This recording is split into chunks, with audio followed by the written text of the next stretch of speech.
right, welcome back to the broadcast. It's time for a discussion of the night, and we are talking about cost of funding technological innovations. We understand that this is a very crucial topic when it comes to organizations that are seeking to invite investors into their businesses or just startups. Now, tonight I am joined by Brighton Kipendo in studio. Brighton is an innovation and transformation leader.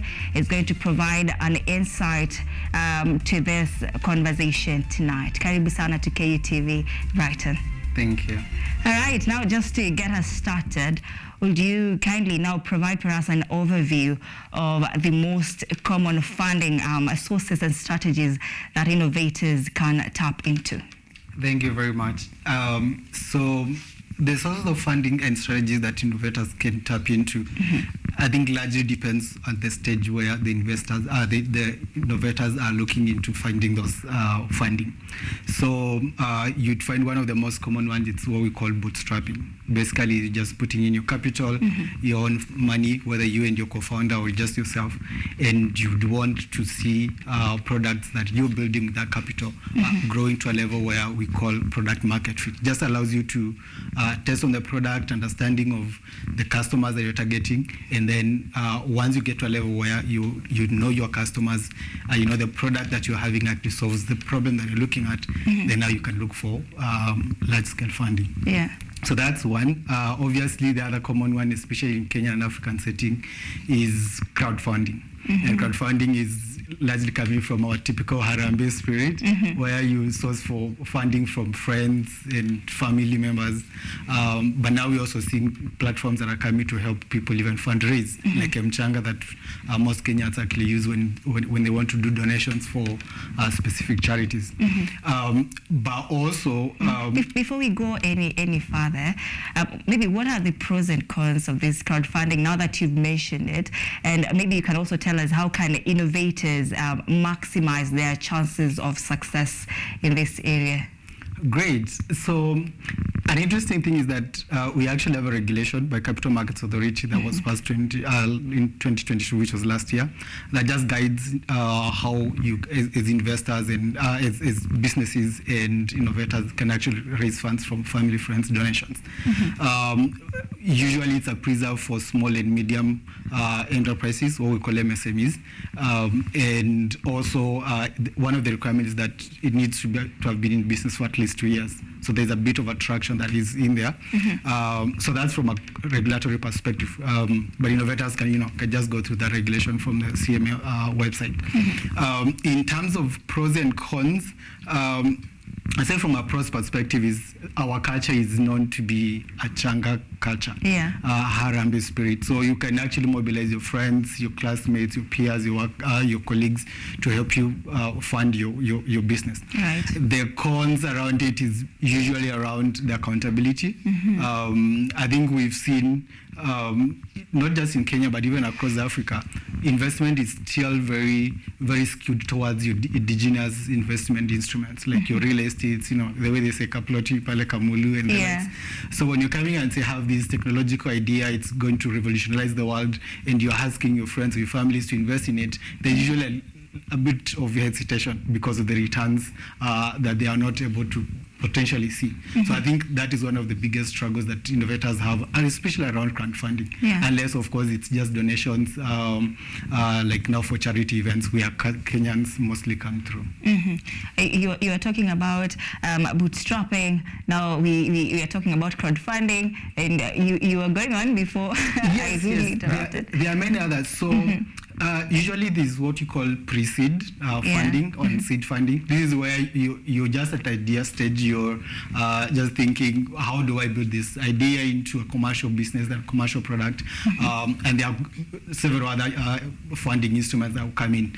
One of them is the angel investors. In Kenya, we actually have Nairobi. It's called Nairobi Network Nairobi Business Angels Network. We also have one across Africa as well that has a number of angel investors, and most of those are individuals.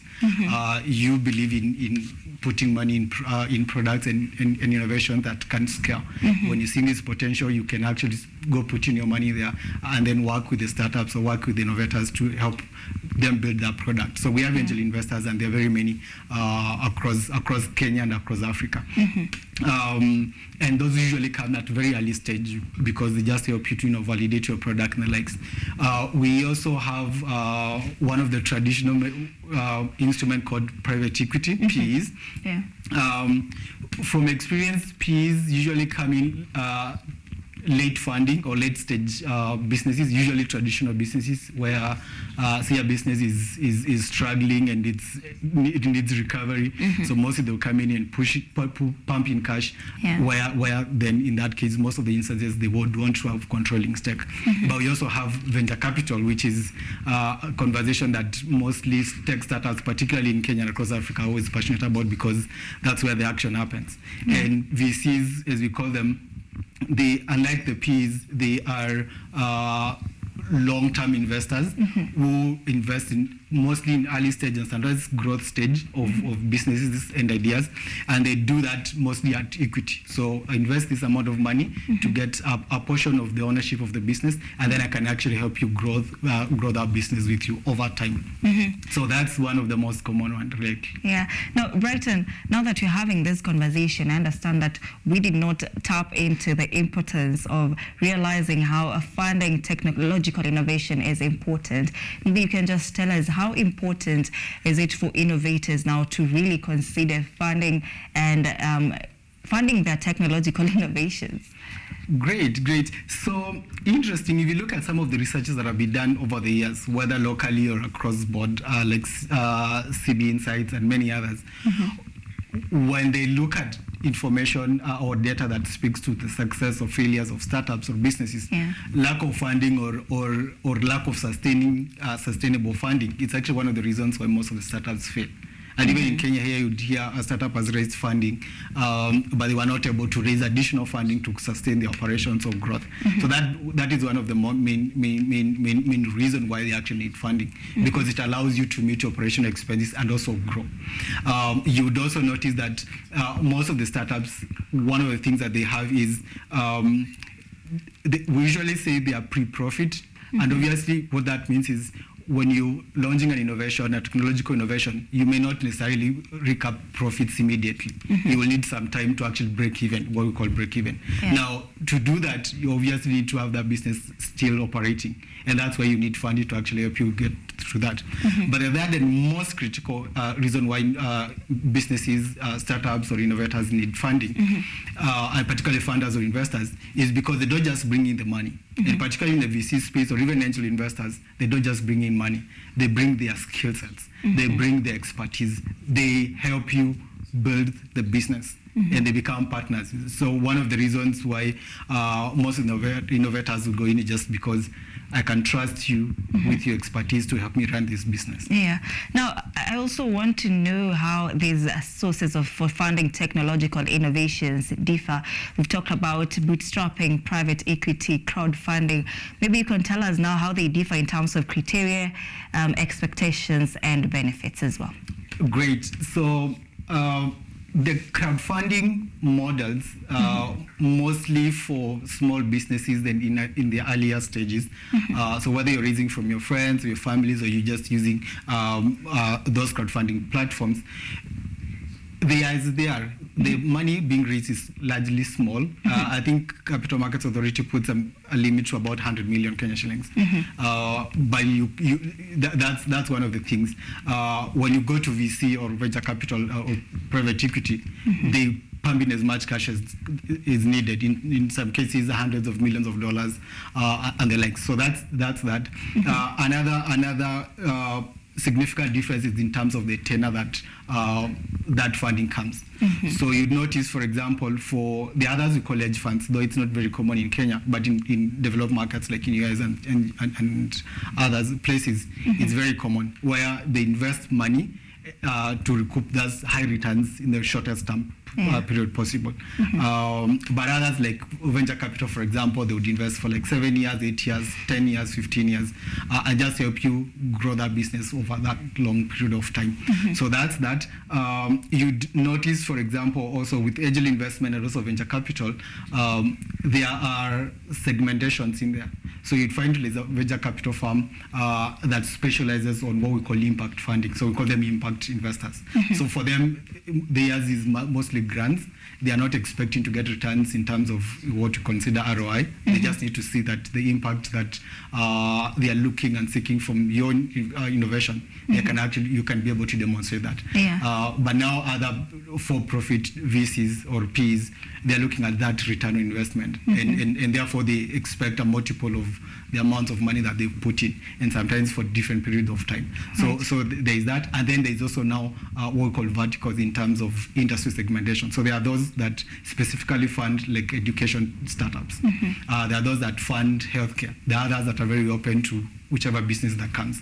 So those are also other considerations. So what we usually advise innovators and startups is, once you've gotten a point where you want to raise funding, one of the most important thing is, when you're looking for investors, look for investors who are skewed towards the industry that you're operating in. Right. Because then they're bringing the funding, they understand the dynamics of the industry and how that works, but they also now bring in the expertise in it and help you just grow that business. Right. Now, I understand that in funding technological innovations, the term innovation ecosystem is oftenly used. I would want to hear from an innovation and transformation expert, but that after this break.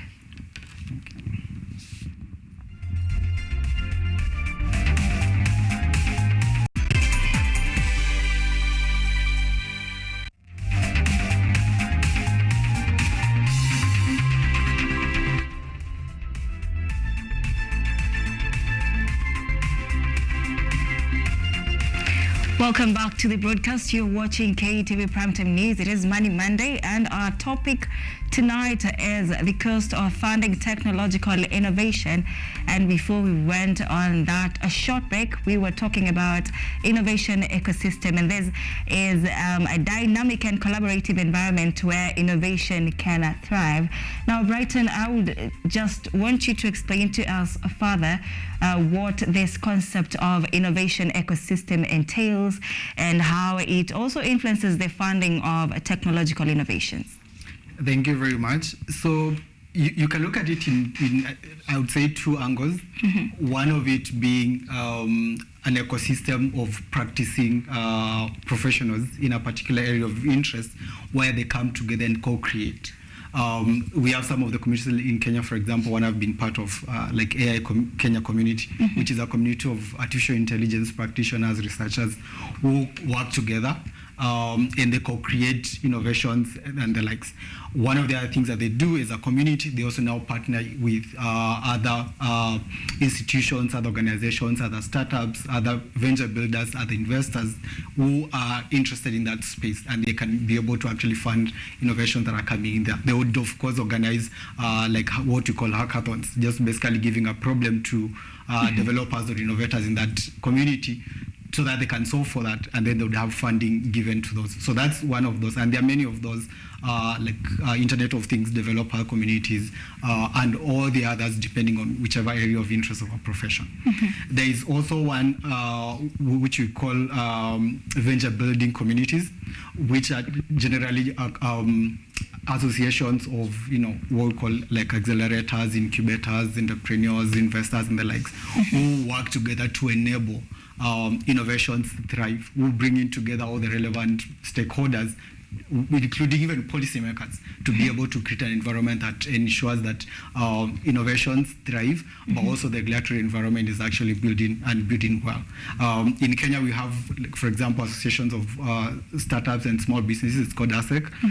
What they have is we have communities of SMEs and startups, but also policymakers come in play and all that. And while they drive and build that enabling environment, but they also bring in all those policy conversations and the likes, and help drive, for example, funding. So opportunities, when they come, they would come to the communities or these associations, and then they get to be available to the innovators. So we have that. Others, we have innovation hubs in Kenya, and many of them. In fact, now because it started off in Nairobi, like NILAB, iHub, and the likes. But now we also have those ones in upcountry, like Lake Hub in Kisumu, Swahili Port in Mombasa, and now we have an association of those out of Nairobi or out of town innovation hubs. And what they do is, on a year basis, they organize events, they bring together creators, innovators, entrepreneurs, and they help them drive conversations, co-create, just help answer questions like,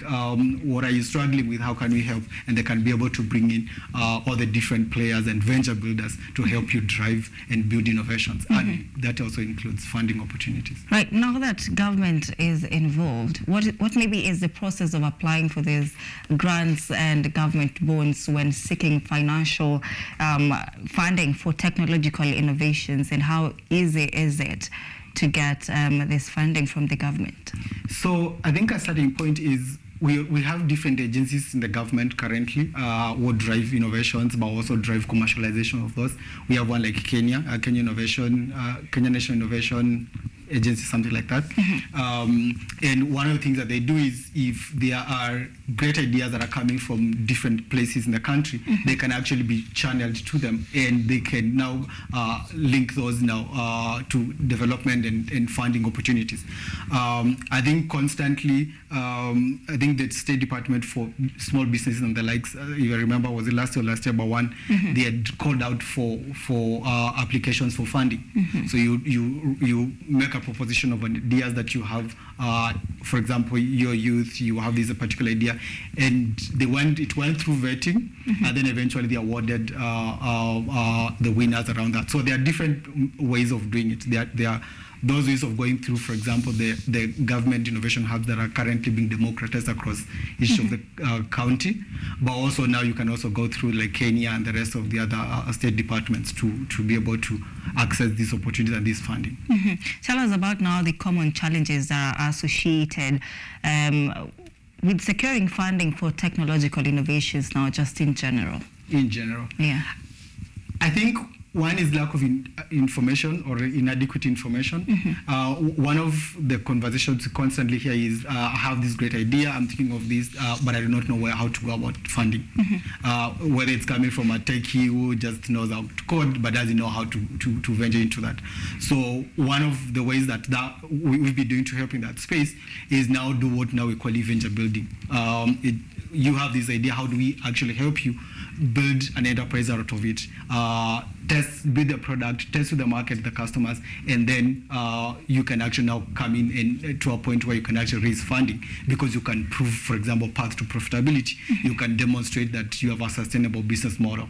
So that's one of it. The other one is, I think mostly people tend to assume that when you have a technological innovation, then you're great and you're good to go. But one of the things that we keep emphasizing is that technology is an enabler. It needs to be solving a meaningful problem.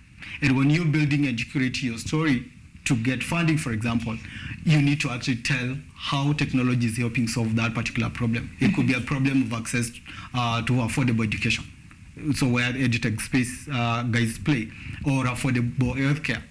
Things like those. So how are you actually solving the problem that you're solving? Do you have an understanding of that industry or that space, and how are you telling that story, and how are you using technology to actually solve that? So technology is an enabler, it's not the end by itself. And I think most of the techies miss that a lot. So you go in and just flash out a product, but that's not what it is. A last statement on that, we usually say investors back jockeys and not horses. They back the entrepreneurs, they back the innovator, because a product, something can happen in the macro environment, whether regulation or the likes, and that product becomes irrelevant. But if you are backing a great innovator, someone who understands how to take risks, someone who understands what domain expertise in a particular industry, they can actually pivot that product to something else, because they have that ability to. So investors rather, they do not just back a great product. They back the entrepreneurs who are actually able to build series and multiples of products to solve meaningful problems. Right, Brighton, you also mentioned something about you working with the AI. Does this play a role when it comes to technological innovations? Absolutely. AI or artificial intelligence, it's the backbone of it is data. And we say today data is the new oil. One of the things, whether it's an enterprise level, or even at organization level, or even at a public institution like government, one of the things that people want to do is, or leaders want to do, is the ability to be able to make real-time decisions based off data. Like, I need to know that there's a problem that is about to occur before it actually occurs, because there's data that can be able to tell me that. And that's where now data and artificial intelligence actually comes in, because it's able to curate and drive insights out of the data that you're collecting and guide you to be able to actually make those real-time decisions, or even anticipate issues before they happen. And that's the core of actually innovation in this day and age. Right. The question of whether AI will take over the job market in the future, what's your take on that? That's a good question. I usually say it's not the AI that will take over the world or the jobs that people are doing, but it is those who are using AI who will take over the jobs of those who do not know how to use AI in their work. So you would recommend for everyone in the country to be AI savvy? Absolutely. And today we have tools that do not necessarily require you to dig deeper into the techie part of it. I mean, we have ChatGPT that allows you to mine data and do research and the likes, without necessarily having to go to do lines of code and the likes. We also have now low code and the likes. So yes, it should be 101 of doing work and living. All right. Now, back to funding technological innovation, how do we strike a balance between investing in cutting-edge technologies and also managing the associated risks and costs? That's a very good question. So one of the main reasons also why startups fail, for example, and innovations fail, is the inability to actually anticipate and manage risks. And risk management, we say, should be able to actually anticipate, so that you're not just doing firefighting, but you can actually anticipate and make the right decisions ahead of time. A big advice has always been, one, have domain expertise in the area that you're doing your business at. So if you're in financial services or in fintech, you have an understanding of how financial services business work, because then that helps you anticipate changes in the macro, and it also changes within the business environment as a whole, and also have a business model that actually can work.